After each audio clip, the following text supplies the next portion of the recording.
Dear student, एक बार फिर स्वागत है हमारे बालाजी स्टडी पॉइंट की ऑनलाइन कक्षा में। हम इस समय पढ़ रहे हैं एनसीईआरटी क्लास 10 क्लास की बुक के लिए। आज एक्सरसाइज 1.2 का क्वेश्चन नंबर 3 हम सॉल्व करेंगे। और पिछली वीडियो में हमने देखा था कि अभाज्य गुणनखंड किस तरीके से करते हैं। अगर आपने वो वीडियो नहीं देखी तो हमारे डिस्क्रिप्शन में उसका लिंक आपको मिल जाएगा, वहाँ जा करके आप उस वीडियो को देख सकते हैं। अब आप देखिए, आज भी आप अभाज्य गुणनखंड सीखेंगे और अच्छी तरीके से सीखेंगे, बहुत सरल भाषा में सीखेंगे। वीडियो को पॉज बिल्कुल ना करें, शुरू से लेकर एंड तक देखें। यदि आप हमारे चैनल पर नए हैं तो हमारे चैनल को सब्सक्राइब कीजिए, वीडियो को लाइक कीजिए। आइए चलते हैं बिना टाइम गंवाए, एकदम शुरू से स्टार्ट करते हैं क्वेश्चन नंबर 3। तो 12 पहला क्वेश्चन है, अभाज्य गुणनखंड विधि द्वारा निम्नलिखित पूर्णांकों के एलसीएम और एचसीएफ ज्ञात करो। तो पिछली वीडियो में भी हमने से देखा था एलसीएम और एचसीएफ हम अभाज्य गुणनखंड विधि से कैसे ज्ञात करते हैं। एक बार फिर दोबारा से देख लेते हैं। पहला क्वेश्चन हम सॉल्व कर रहे हैं, 12 है, 15 है और 21 है। तो सबसे पहले हम इसके अभाज्य गुणनखंड करेंगे। 12 का 2 दूनी 4 3 12, 15 का करेंगे 3 पंजे 15, 21 करेंगे 3 सत्ते 21। हमें निकालना है एचसीएफ और हमें निकालना है एलसीएम। तो एचसीएफ में आप देखेंगे, एचसीएफ वो होता है, तो एचसीएफ निकालने के लिए हम देखते हैं कि दोनों या तीनों जो गुणनखंड है उनमें एक सी संख्या कौन सी है। तो 3 3 3 ये हमारा एक सा है। और कोई भी संख्या ऐसी नहीं है तीनों में हो, जैसे 2 इसमें है, इसमें नहीं है, 5 इसमें, इन दोनों में नहीं है, 7 इसमें, इसमें नहीं है। तो जो तीनों में एक सा होता है या सब में एक सा होता है उसे कहते हैं एचसीएफ। अब एलसीएम जब निकालेंगे तो पहले हम जो एचसीएफ है वो लिखेंगे 3। अब क्या क्या बचा, 2 बचा, ये वाला 2 बचा, ये 5 बचा, ये 7 बचा। इन सबको लिख लेंगे 2 गुणा 2 गुणा 5 गुणा 7, 3 दूनी 6 दूनी 12 पंजे 60, 60 सत्ते 420। इसका आंसर आ गया आपका 420। अब इसके सेकंड पार्ट की ओर बढ़ते हैं। सेकंड पार्ट है 17, 23 और 29। तो 17 एकम 17, 23 एकम 23 और 29 एकम 29 की सारी अभाज्य संख्याएं हैं और ये किसी से हमारी कटेंगे नहीं, इसलिए एचसीएफ हमारा क्या हो गया, इसमें एक हो गया कि एक सब में है। और एलसीएम हम जब निकालेंगे तो एलसीएम में हमारे पास एक एक तो आई है, एक पहले लिख लेंगे। अब 17 बचा, 23 बचा और 29 बचा, ये सब लिख लेंगे। 17 23 और 29, इनकी गुणा आएगी 11,339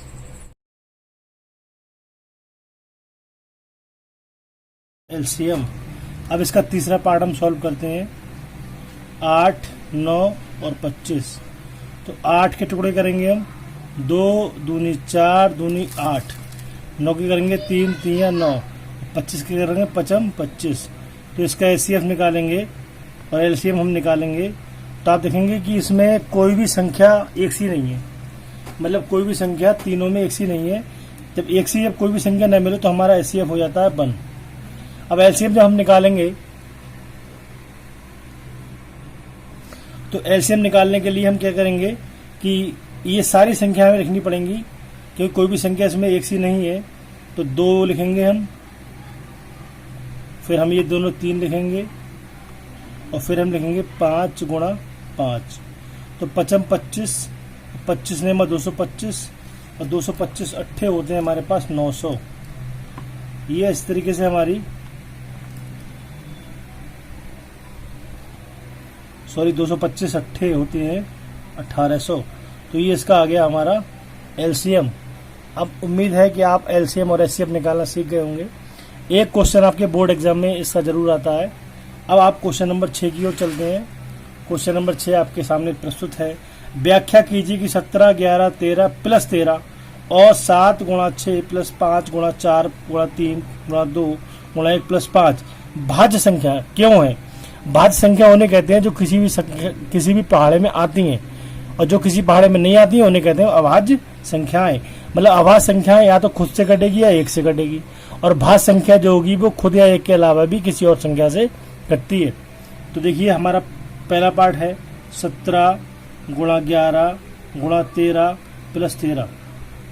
तो यहाँ पर देखिए ये एक टर्म ये है और एक टर्म ये, तो इसमें 13 हमारा कॉमन है।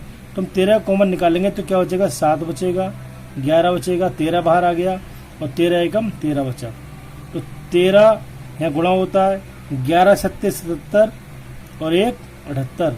तो 13 गुणा 77 और 1 कितना हो गया, 78। अब आप देख रहे हैं कि ये संख्या 13 से भी कट रही है और ये 78 के भी हम टुकड़े कर सकते हैं और अभी तो ये 78 से भी 78 के जो ही अभाज्य गुण होंगे उनसे भी कट जाएगी। तो ये जब इसके 2 से ज़्यादा फैक्टर हो रहे हैं तो इसका मतलब ये है कि ये क्या है, ये भाज्य संख्या है। अतः यह भाज्य संख्या है। अब इसका ये वाला पार्ट ले लेते हैं। 7 गुणा 6 गुणा 5 गुणा 4 गुणा 3 गुणा 2 गुणा 1 प्लस 5। तो एक टर्म इसका ये और एक ये, तो 5 इसमें हमारा क्या है, कॉमन है। 5 को हम बाहर निकालेंगे, 7 बचेगा गुणा 6 गुणा 4 गुणा 3 गुणा 2 प्लस 5 एकम 5। तो 5 आ गया हमारे पास और इनके हम करेंगे गुणा। ये आएगा आपका 1008 प्लस 1, तो 5 गुणा 1009। तो ये भी संख्या हमारी 1 से ज़्यादा से कट रही है। अतः यह है भाज्य संख्या है। अब आप बढ़ते हैं क्वेश्चन नंबर 4 की ओर। क्वेश्चन नंबर इसका 4 है। एचसीएफ 306 और 657 का 9 दे रखा है और 306 और 57 का हमें एलसीएम ज्ञात करना है। तो हमारे पास दो संख्याएं जो दी गई दो संख्याएं हैं वो हैं 306 और 657 और उनका एचसीएफ है 9 और एलसीएम जो है वो हमें ज्ञात करना है। तो इसका एक सूत्र होता है, सूत्र आप याद रखेंगे, आज ही तुरंत याद कर लीजिए।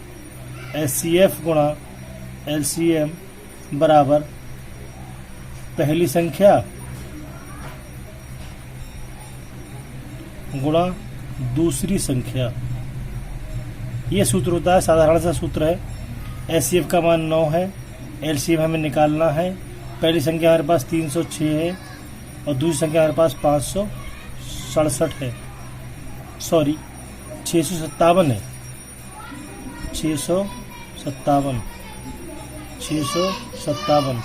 अब एलसीएम हमें निकालना है तो एलसीएम इसका हो जाएगा 306 गुणा 657 और ये 9 जो है वो आ जाएगा नीचे। अब 9 से आप इसे काट सकते हैं। देखिए 9 तियां 27, 3 बचा 36 हो गया, 9 चौक 36, 34 गुणा 657। इन दोनों की आप गुणा कर लीजिए और गुणा करके हमारा इसका एलसीएम निकल जाएगा। तो इन दोनों की गुणा जब आप करेंगे तो आएगा 22,338 और ये इसका हो जाएगा एलसीएम। आइए बढ़ते हैं क्वेश्चन नंबर 5 की ओर। जांच कीजिए कि क्या किसी प्राकृतिक संख्या n के लिए संख्या 6 की घात n अंक 0 पर समाप्त हो सकती है। तो 6 की घात n अंक 0 पर समाप्त हो सकती है, ये इस बात पे हमें ध्यान देना है। देखिए कोई भी संख्या 0 पर समाप्त कब होती है, जैसे ये 10 है, 10 0 पर समाप्त हो रही है, 20 है, 20 0 पर समाप्त हो रही है। तो या तो इसके अगर हम अभाज्य गुणनखंड करें 2 पंजे 10, इसके भी करें 2 पंजे 10 दूनी 20, मतलब जो 0 पे समाप्त होगी उसमें 2 आएगा या फिर 5 आएगा। इन दोनों अंक, ये अंक जरूर आएंगे। 5 तो अवश्य आएगा अगर वो संख्या 0 पर समाप्त हो रही है तो 6 की घात n को अगर हम टुकड़े करें तो 3 दूनी 6 और उसकी घात n। अब आप देख रहे थे कि जो संख्या 10 पे 0 पर समाप्त हो रही थी उसमें 2 और 5 दोनों आ रहे थे, इसमें 2 तो आ रहा है लेकिन 5 नहीं आ रहा है। तो हम लिखेंगे 6 की घात n के गुणनखंड में 5 नहीं आता, अतः संख्या 6 की घात n 0 पर समाप्त नहीं होगी। आज के लिए इतना ही, अगले वीडियो में फिर मिलते हैं। अगर आपको वीडियो अच्छा लगा हो तो लाइक कीजिए, कमेंट कीजिए क्वेश्चन नंबर 6 आपको स्क्रीन पर दिखाई दे रहा है। किसी खेल के मैदान के चारों ओर वृत्ताकार पथ है। इस पथ पर एक चक्कर लगाने में सोनिया को 18 मिनट लगते हैं, जबकि इसी मैदान का एक चक्कर लगाने में रवि को 12 मिनट लगते हैं। मान लीजिए कि दोनों एक ही स्थान और एक ही समय पर चलना प्रारंभ करके एक ही दिशा में चलते हैं। कितने समय बाद पुनः प्रारंभिक स्थान पर होंगे? जब भी कभी भी ऐसा प्रश्न आपको करने के लिए आए तो हमेशा ऐसे प्रश्न पे हम जो है एलसीएम निकालते हैं। तो ये जो संख्या दे रखी है 12 मिनट और 18 मिनट, हम इन दोनों का एलसीएम निकालेंगे 18 और 12। तो 2 दूनी 4, सॉरी 2 3 6, 6 6 3 18 और 4 12 का 2 दूनी 4 और 4 3 12। इसका हम एलसीएम निकालेंगे। तो पहले हम देखेंगे दोनों में एक सा क्या है, 2 एक सा है, फिर ये 3 एक सा है, फिर जो संख्या बची एक से नहीं है वो भी उतार लेते हैं। तो 2 3 6, 6 3 18 दूनी 36। अतः 36 मिनट बाद वे पुनः उसी स्थान पर होंगे। इस तरीके से आपकी एक्सरसाइज 3.1 कंप्लीट होती है, सॉरी 1.2 कंप्लीट होती है। आगे फिर हम 1.3 को लेकर के आपके सामने हाजिर होंगे। यदि आप हमारे चैनल पर नए हैं तो हमारे चैनल को सब्सक्राइब कीजिए, लाइक कीजिए, बेल आइकन को जरूर दबाइएगा ताकि आपको हमारे हर वीडियो का नोटिफिकेशन मिलता रहे। ठीक है, बाय।